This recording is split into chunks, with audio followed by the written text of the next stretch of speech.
Well, this week it's a brilliant opportunity for us to hear from one of our younger members of the church. We range from the oldest person in our church, who's 95, all the way down to the youngest of the toddlers, the babies. But in that young adult section of our church is Ewan Peacock. Ewan is an absolute delight to spend some time chatting to you this afternoon. Introduce yourself, Ewan. Tell us about yourself. Right, so I'm Ewan Peacock. I'm 18. Stuff that I like to do, I enjoy football. That's like the main thing, my main hobby, and sport in general. At college, I did sport A level, history A level, and geography A level, which I did pretty good at. That's pretty much. I work for Salford at the moment doing casual coaching. Salford And City. yeah, Salford City Football. And currently I'm doing a traineeship program with them, which is, getting some more experience into coaching and more information about coaching to see whether I can see myself doing that in the future. Your year group were the year group who were doing A levels and BTEC and all the rest of it, and didn't actually sit exams in the end. You were the ones that the politicians didn't always get it right with. Tell us what it's No, like. Tell us what it's like to go through all of that. well, in ways it was quite. It was a little bit of a relief in terms of like I'm not. Well, sometimes I feel like I'm not great at the written exams. But in terms of like they didn't. In terms of my results, it was I didn't feel like it was. I felt like it was a true representation in terms of what I deserved. But for some people, it was like the total opposite. But the way it felt like when I got the results, it wasn't like I didn't really feel like any sort of satisfaction. I didn't feel like, oh yeah, this is I've worked really hard for this. It was just like, oh right. It was just literally one random day on the settee, and it was like, oh, I've got my results today, and that was literally it. Yeah. I almost forgot about them, to be fair. So it wasn't even like I was. Some people were like, oh, I'm up all night thinking about results. It was just more like I don't really know because I've not tried my hardest. But in a way, it was a bit. The thing that was a bit annoying for me was sometimes I know you're supposed to, but sometimes you're supposed to try hard in all your lessons and every single lesson you do. But there was days where I was just a bit. I never really fully put like the full effort into the lessons just because I thought at the end of the day it matters what I do on the written exam. So the fact that they went off a bit, they had to go off that, otherwise they had nothing, was just a bit like maybe I could have done. Maybe that's a little bit unfair, but obviously they didn't really have a choice. Mm.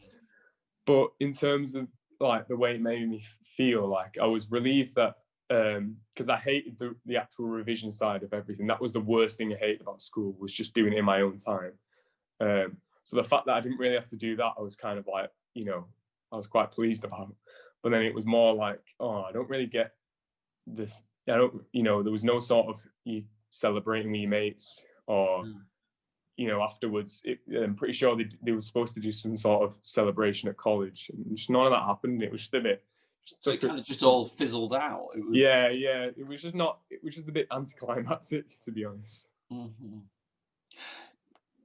Clearly you've grown up within a Christian family, and almost worse than that, you're in later, for the last 10 years, your mum and dad have worked for the church. Yeah. It's kind of like how much worse can it get for a teenager for that to be true? What was it like being at school and at college when your friends got to know that you were part of a church, and it meant so much to you as a family? Yeah, well, in terms of primary school, I don't think I really told anyone. So they were just Yeah. I don't think really anyone was that bothered either, because obviously it's just not really a question you'd ask When him. you were at primary school, little boys Yeah, were yeah, just running definitely around not. all the time. You got a No, ball, no just one. run around. Yeah, I couldn't care less. But then in terms of like year 7 and 8, I was still like I never mentioned it at all, and if someone brought it up, I'd just be quiet. I just wouldn't say anything at all. Same with year 9 and the start of year 10, because that's the age where everyone starts, being the cool kid or being naughty is being cool and stuff. But then towards like the end of year 11 and start of year 12, it's more like, everyone starts to mature a bit. So it was like no one really cared about anything like that. It was just how like what you are as a person, and that was when I really just I just started to it wasn't really, I told people about it, and my nickname, I did have none of my friends were really harsh to me about it. They were just like, they were quite good with it, in terms of like, they made a joke about it. So like my nickname was Chris, like short for Christian. And then Adam, when he came into year 7, they called him like the junior priest, as if like he was like my apprentice almost. Yeah, it was quite funny. It was quite funny, but that, in terms of me, that never affected me, because I'm just quite an easygoing person. But in terms of college, everyone's matured now, and everyone knew that I was a Christian. No, there was no sort of jokes made or anything. People actually looked up to me and respected me, because I never used to do. I don't really do the stuff that they kind of do. As a typical teenager, and they were like, they did question me for it. It was like something about them. Why is he not doing this? Like there was days where they'd try and make me swear and stuff like that, just to see if I would, and I'd just be like, no, there's no need. But then everyone knew at a point anyway, because we used to always go to the Vine for lunch, and well, obviously you can see around to that it's a Christian cafe. And then it was a bit of a joke at the start, and then everyone was just fine with it. And they actually, in terms of, difficult situations, there was days where we literally just went into the Vine, and people would just, some of the mates, I never think that it would speak to me like that, or would speak to me about their problems, would actually, speak to me about their stuff, their problems and stuff. And there was particularly one friend who was the absolute opposite in school. He was like, one of the naughty kids, one of the cool kids. And it was just like a random day in the Vine, he was just like really intrigued, asking me loads of questions. And I was like, oh, this is really out of character from him. And he built a good relationship with my dad as well. He was asking my dad loads of questions, loads of advice, and there was like a time where he was going to get kicked out of college, and the first person he went to was my dad, and it was like really weird, but it was a really good thing. And then he messaged me like privately, was like, oh, I think I want more information on this. I think I want to go a bit further. So, and then he messaged my dad, and that was when my dad invited him to the Alpha course. And he's not turned up yet, but he has been watching the videos, and he's just terrible with his replies and stuff. But he is watching the videos, and he's talking to me about it. So there is something there. Like, it was just a bit of a change from going from school. So I was never like, laughed at. It was more just, made into a joke. To go into college, and like towards the end of school and college, people like actually thinking, oh, this, he might be a bit of a role model here, and he's actually someone to talk to when problems come over. And What about yourself? Because you sort of, I think growing up in church, you kind of go through the stories, you go through the sort of the Sunday school stories that we tell children, and you probably, because of everything, you probably knew the answers to most of the questions that would ever be asked. Yeah. But there's a difference between sort of knowing the basic information and then sort of owning it for yourself. And what has been the journey? I mean, and this journey never ends for all of us, but what is the journey you're on from hearing about Noah's Ark through to sort of Yeah. recognizing actually what it means to be a Christian in 21st century. Yeah, well, I still feel like, well, obviously we are still, everyone's still on their own, still on the journey, but I still feel like I still need a bit, not confirmation, but just like everyone, when you hear in church people talk about, mad experiences with God, like, oh, he spoke to me personally, or I've had a dream, and I've been a bit like, I've never had that, so like, I've never had anything like that, so am I doing something wrong here, or but then in terms of like, I was just going to church, almost because I was just forced to, basically, up to the age, well, it was like up to the age of, well, when we first came to Salford Elim Church, and I remember leaving my old church, and I was just like, oh no, nothing could be better than this church, I'm gonna hate this one, and then after that, looking back now, it's like the total opposite, and I think that's down to the kids' work and stuff. That's really good, and by the age of like, well, I think by the age of like 14 and 15 and towards 16, I was, it was my own choice. I was coming, I didn't have to go. And my mum and dad were like, yeah, you can stay home if you want. But I was like, no, I want to, because the people, even the social side of it, the people There's that football to be played in the paddock after. No, not even, well, that, but just the people that they're just the people I want to be around, and and then by like the turning point was probably last year camp. Was like, it was really weird. It was like just a normal day, and it was just like not any other day at camp. It was like the 6th day, and we just had like an evening meeting in like one of the tents, and it was really overwhelming, and it just was like, oh, this is really, like, I don't know what it was. I can't really describe it, but I just had that thought. It was like, yeah, I'm not the only one. Like, I'm surrounded by everyone who's believing the same thing. So, these are the people I want to be around, and these are the people that these are my friends. These are my real friends. So what am I hiding? Like, what?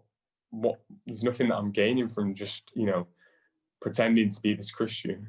I may as well go for myself. Yeah, like my own belief. And then that was the real, like, turning point. And then since then, I've obviously still going to church.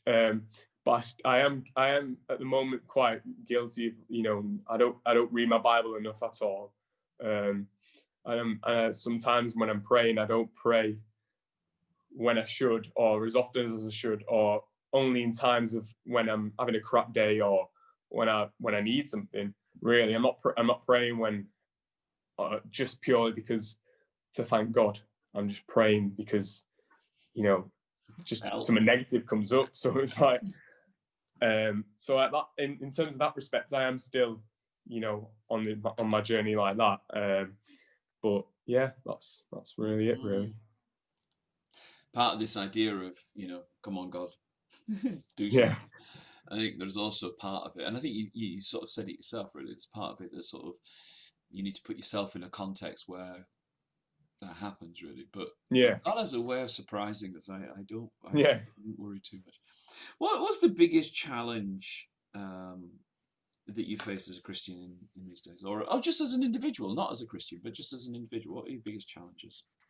I think the biggest challenge is in terms of in my social life, and my friends. I'm out of the ordinary, like, in terms of it, like, from what they think. I'm like, there's no one else that's a Christian, and that's, I suppose it's not really a bad thing, but no one really understands sometimes what I mean, and like why I don't do certain things, and it's just the fact that I'm not doing it, and they think, oh, he's just boring. That comes up a lot. It's just the fact that they think, oh, I'm boring, but really, it's just, I don't have to do this, or I don't have to do that. So that's probably, yeah, the social side of being a Christian and, you know, fitting in. That's probably the hardest thing I've had to deal with. But, you know, that's just, I suppose every Christian's experienced that. So yeah, to an extent. So if folks who are watching this today would pray for you, and I think people will pray for you, what would you want them to ask God for? I think in terms of what I'm struggling with at the moment is my future, and you know, obviously God has a plan for me, but at the moment I'm kind of just like I'm waiting. God, where's Come this on, plan? get on Yeah, like I'm getting bored now. God. So yeah, probably just like patience in that respect. I'm probably just more, you know, wisdom on what to do. I'm deciding my future, and just I don't really know. Probably just to keep pursuing my faith, like to pray for me to keep on going, like because I am very guilty of just, you know, kind of not giving up, but just I'm quite lazy, and I just kind of I'm not really putting the effort in at the moment, and I'm just expecting something to happen when really I should be, you know, I should be reading my Bible, should be praying, and that's where I'm going to find, you know, experience. But yeah, that's probably the main thing. It's an honest answer, Ewan, and you know, that's in a sense it's a great answer. Because it's an honest answer, and it's an answer that says, actually, I want more, and I want the desire for more. Yeah. And I think people will pray. I think people are delighted that, in a sense, that church can be a community in which questions can be asked and you can explore them. You can take this journey of faith, and it's not about having to pretend you're further ahead than you are. Yeah, do you know what I definitely. mean? You don't need to pretend that, but that sense of just an awareness of, I think this is a context in which truth is there. I just want to grow into that. Yeah. And we would want you to know that there's space for that to happen for you. We're delighted you're part of us. You're a cracking lad.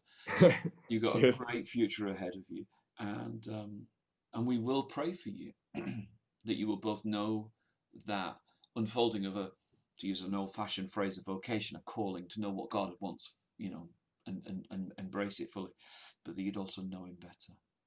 It's been brilliant talking to you, Ewan. Cheers, thanks. Ever so much, mate. Appreciate it a lot. Thank you.